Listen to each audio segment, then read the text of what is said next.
Hi, my name is Leo.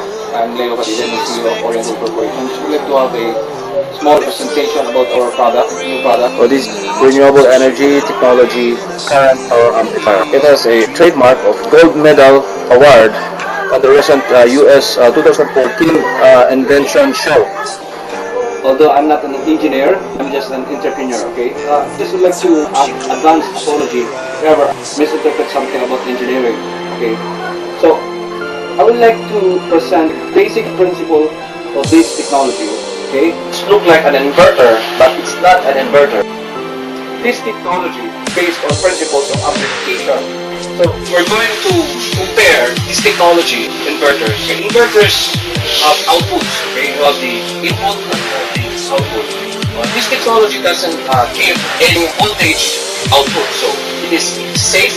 Okay, currently safe because of the mechanism. Okay, of this technology it doesn't produce any voltage. Okay, that's the difference between the inverters and this technology. Okay, again, this principle is based on current amplification. She expected the world, but it flew away from her reach. Siya, yung galing solar. Okay, kailangan ng environment na galing So, dahil dito sa pakitang bahay, okay, ito na yung hindi niya.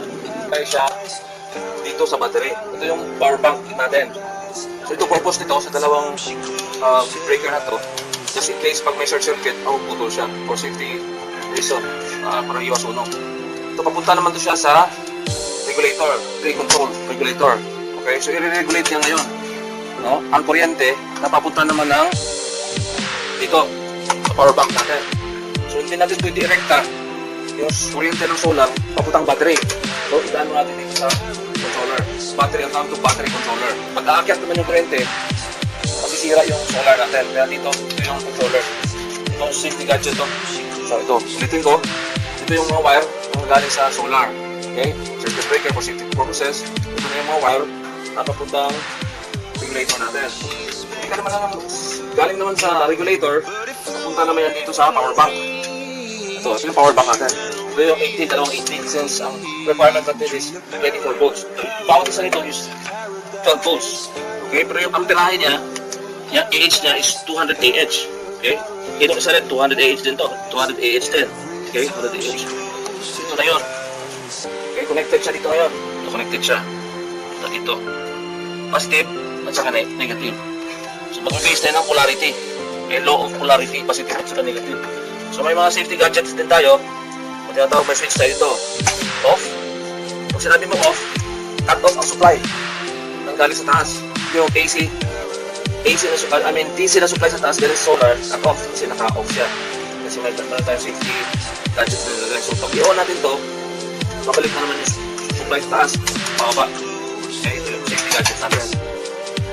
So ito naman isa, ito, nanggagaling ko sa battery. Okay? Ito yung polarity. Itong kulay na yung wire na blue, ito yung positive. Okay? By choice, depende sa'yo kung anong gagamitin mo na kulay. Basta gagamitin mo lang itong pang electrical, yung pinaka-heavy duty. Okay? Yung polarity, blue, positive. Polarity ng negative is black. So ganun rin, may safety gadgets din tayo off at saka on. So ito, lalabas dito ngayon. Nanggagaling sa battery. So in-off natin muna to for safety purposes. Para hindi, wala siyang kuryente. Wala siyang kuryente. Kasi may safety gadgets tayo talaga. So ngayon, ang gagawin natin, ito yung renewable energy natin. Yung renewable energy. So walang daya to ha. Hindi ito magic. Gawa to ng scientists sa US. Pangalawang best ito nanalo sa US sa competition sa science fair nila sa renewable energy. So ito yung magiging source ng current natin. So 220 volts to AC yung sa kuryente ng bahay. So extension wire to. Extension wire. So meron tayo dito yung Safari brand na submeter. Okay? For testing natin. Ito naman yung current renewable natin. Hindi to basta-basta lang gawang round to. Kasi nanalo na itong pangalawang beses dun sa US, sa worldwide sa science fair. So pati yung US, talo sa gadget na to. So may patent na dito. So bawal gayahin to kasi patented yan eh. International patent yan. So meron din tayong license.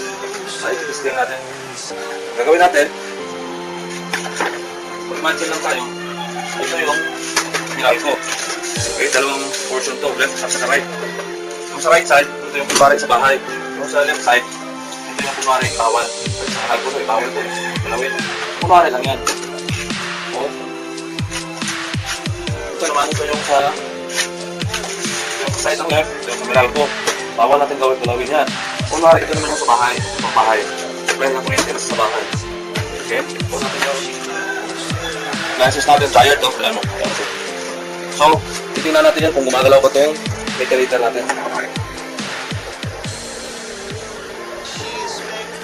Gumagalaw, nakikita mo yung itim. Gumagalaw, papunta sa dito. Okay? Ito yung one, galing sa battery pack natin. Okay? So, may safety gadget siya, on at saka off, para safety precaution na hindi siya pasabot yung positive at saka negative. So, ilalagay natin yan dito. Gadget natin. Renewable energy. So, again, flow of polarity. Positive at saka negative. Okay? So, ang input natin dyan is 24 volts. Kasi nga, yung requirements natin, 24 volts to, pero 24 volts kasi nakasingle siya. So, naka-on ito. Ang gagawin natin ngayon, kunwari, yung sa bahay, doon sa kanal ko, bawal galawin mo sa kanal ko. Yan. Itong left side na, kanal ko yan. Kunwari lang. Ito naman dito, yung sa bahay. Yung appliances natin. Appliances natin, saksak natin. Saksak natin, naka-on ko ngayon. Oo, gumagalaw nga, no? So, since nakita mo kanina, naikot naman to. Saksak ko itong renewable energy natin. Nagagna ito eh, kasama lang dito sa appliances. Kasi parang appliances lang dito. Kaso lang, may source siya ng power na nagagaling sa battery natin. Pero walang kuryente ito, hindi ito makasulo. Walang output, walang output. Ma-input siya, pero wala siyang output. Hindi ito kagaya ng inverter na mabibili natin sa raon na merong kuryente na labas. Ibang technology ito, hindi ito gawang raon. Pasaksak natin tayo ito kasama sa appliances. Sige, tingnan mo kung ano mangyari. Nakikita mo. Mabalik. Tingnan mo nito. Ang lakas bumabalik, oh. Sige, tutok mo dyan sa harapan. Kasi dito dadaan yung itim, kulay na itim na. Bumalik ka, itim ha, kulay itim ha. Bumalik. Bumalik, pabilis, ang balik ha. May saksak pa na pala. Saksak pa na appliances. Check mo. Kaya sa kapitbahay mo, sir, na Chinese. Diba, sabi niya, binabayaran siya sa Meralco. Pag umatras yan. Pero may sariling ito yung tawag doon sa doon mo bibili sa Meralco, yung net metering ng tawag na net metering. Pag umatras yan, ikaw nang gusto sinabayaran sa Meralco. Kita ba? Nabayaran ka ngayon ng Meralco, pero hindi ito gagamitin. Doon sa kanila sila. So, sige rin. Pati sa Tagalog ko, Bisaya, sir. Thank you.